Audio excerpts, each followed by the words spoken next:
Come here, ass fuck.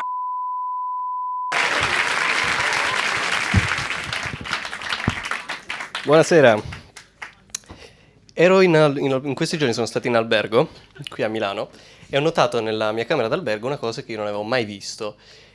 La finestra della mia camera era chiusa a chiave. C'era bisogno di una chiave per aprire la finestra. Io non avevo questa chiave.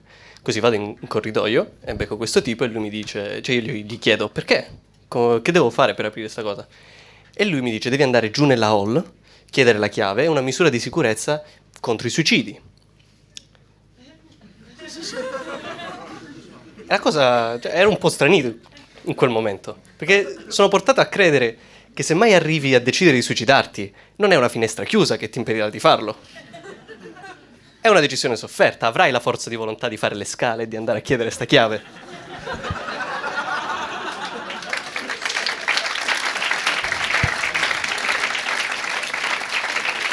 Prendi l'ascensore, sei stanco, prendi l'ascensore, ma vai a prendere questa chiave. Hai deciso di farlo, porta a termine almeno questo. E anche dal punto di vista dell'albergo, qual è la loro strategia? Cioè, che istruzioni danno in portineria? Se si presenta qualcuno con la faccia triste, mi raccomando, niente chiavi. Mi dispiace signore, ma con quella faccia noi proprio non possiamo. Ma la prego, sono 3 giorni che non cambio l'aria in stanza, ho bisogno di... Siamo desolati alla nostra politica aziendale, noi... Mi faccio un bel sorriso e se ne torni a dormire. Ma mi piace stare in albergo, mi piace stendermi sul letto, guardare la TV. Io guardo moltissima televisione, telegiornali, mi piacciono i servizi di economia. Mi piace quello che mi mostrano durante i servizi di economia, le immagini di repertorio, sempre le stesse, soldi. Loro ti mostrano i soldi, perché loro devono pensare, beh, l'economia è una cosa difficile, molti cambi, percentuale, valori, questa gente si confonde, mostriamogli soldi, molti soldi, tantissimi soldi, pezzi grossi, viola, loro si faranno un'idea. E c'è sempre l'inquadratura di questo tipo che mette i soldi nella macchinetta, conta soldi. E tu sei lì a casa sul divano che pensi, ragazzi, quanto vorrei averne una. Chissà se funziona anche coi pezzi da 5.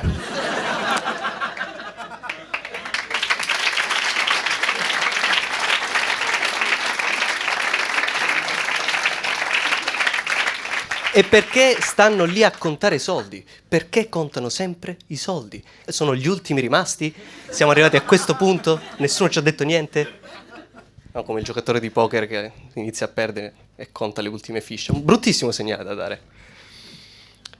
E magari proprio per questo, magari hanno finito i soldi. Per questo poi alla fine del servizio te li mostrano su questo nastro trasportatore che vanno via. Non so se avete presente questa quantità enorme di soldi che se ne va in giro in questo perverso showroom della zecca con giornalisti e fotografi che li riprendono, così tu da casa li puoi fissare, ammirare, salutare.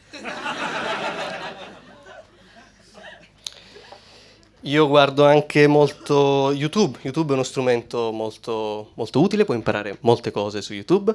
Ho visto questa è una storia vera, ho visto questo documentario storico su YouTube a cura di Roberto Giacobbo, Voyager, perché quando vuoi attendibilità storica, Roberto è l'uomo giusto a cui ti devi rivolgere.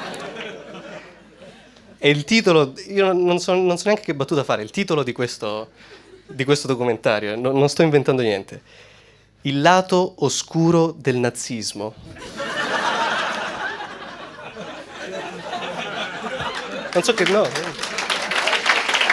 È qui.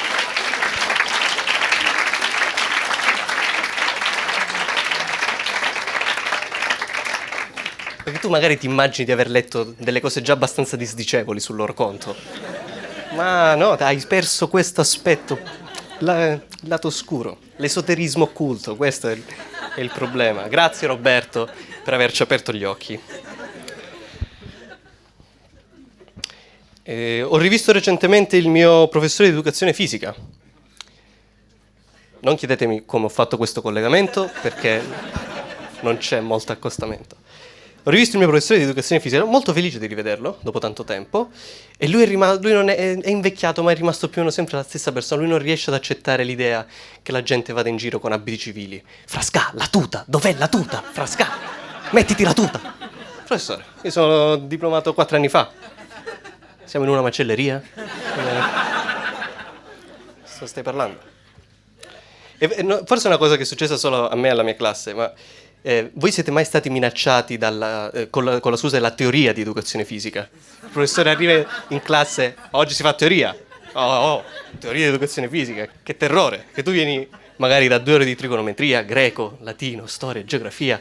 La teoria di educazione. Ma che cos'è la teoria di educazione fisica? Che cos'è? Nessun professore di educazione fisica è mai rimasto indietro col programma. Mai successo. La teoria di educazione fisica. Però mi piaceva la serietà di quest'uomo, l'outfit con cui si presentava ogni giorno, scarpe da ginnastica, fischietto al collo, carpelletta sotto braccio, come se avesse appena finito di inventare il basket.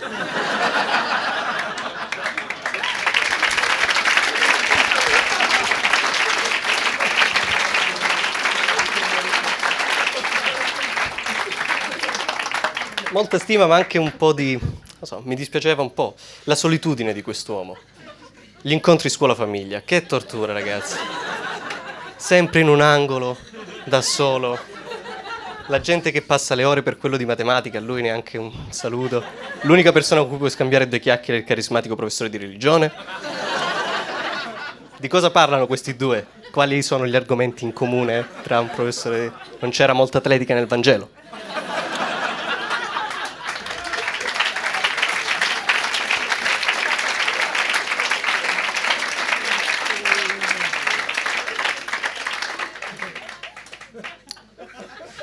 Bel crocifisso. Bel fischietto. Grazie. Scusa un attimo, c'è un genitore che vuole parlarmi? Sì, il bagno al piano di sopra. Grazie mille.